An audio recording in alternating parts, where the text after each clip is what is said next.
History never repeats itself exactly, but it rhymes. Every major war in human history began the same way. Not with bombs, not with armies, but with small decisions no one took seriously. Today, conflicts are rising again. Tensions are growing. Alliances are forming. And history is whispering a warning. This is not news. This is history explaining the present. Wars do not start overnight. They begin with fear, frighten, broken agreements, and leaders who believe conflict can be controlled. Before bullets are fired, words are spoken, promises are broken, lines are crossed slowly.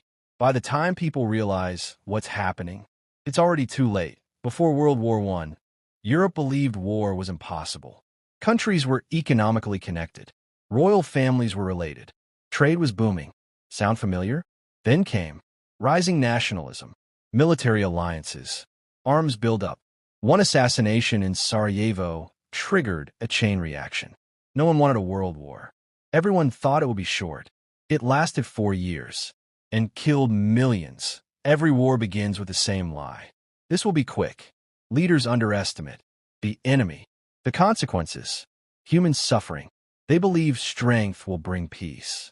History proves the opposite. After the First World War, the world promised never again. But punishment, humiliation, and economic collapse created anger.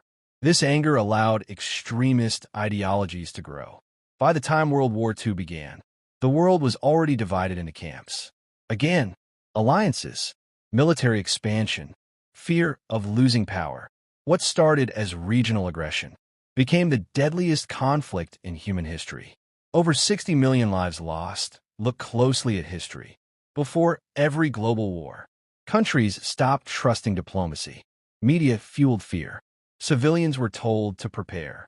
Leaders spoke in absolutes. Peace was seen as weakness. Compromise as betrayal. War became inevitable, not because people wanted it, but because no one stopped it early. Today, the world is again divided. Power blocks are forming. Military spending is rising. Technology makes war faster and more destructive. Conflicts involving countries like Russia, Ukraine, Israel, Iran are watched closely not because they are new, but because they follow old patterns. History doesn't predict the future, but it warns us. Modern war would not look like the past. It would involve cyber attacks, economic collapse, global supply chain failures, and weapons capable of destroying cities in seconds. There would be no winners, only survivors.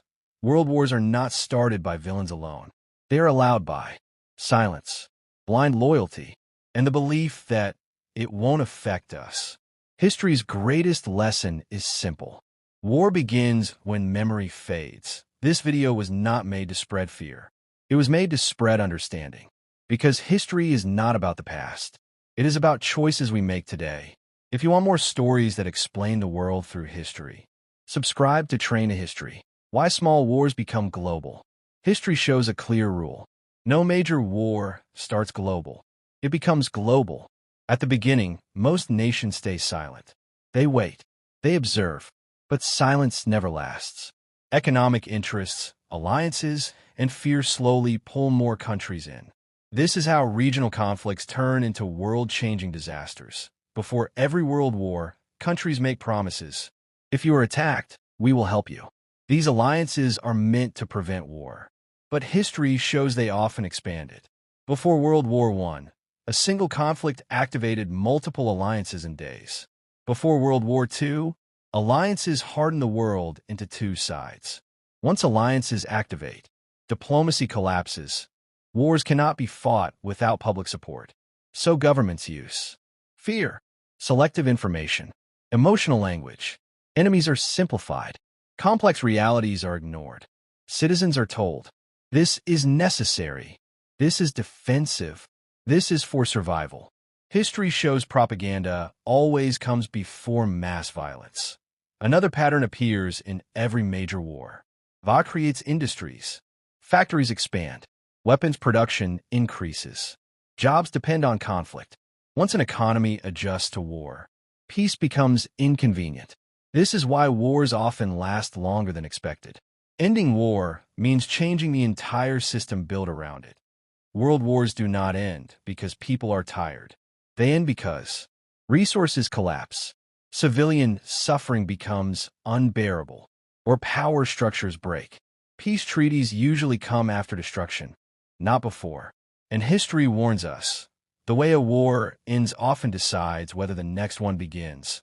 The most dangerous time is after a war. Why? Because nations feel humiliated. Borders are redrawn. Economies are broken. Anger remains. This is exactly what happened after World War I, and it directly led to World War II. History shows unjust peace plants the seeds of the next war. Today's world through history's lens. Modern conflicts involving regions like Eastern Europe and the Middle East are watched closely not because they are new, but because they resemble the early stages of past global wars. History does not say a world war is guaranteed, but clearly shows how one could happen. World wars are not inevitable. They happen when history is ignored, fear replaces dialogue, and power is valued over humanity. The past does not demand repetition. It demands understanding. This story was not about choosing sides. It was about choosing memory over ignorance.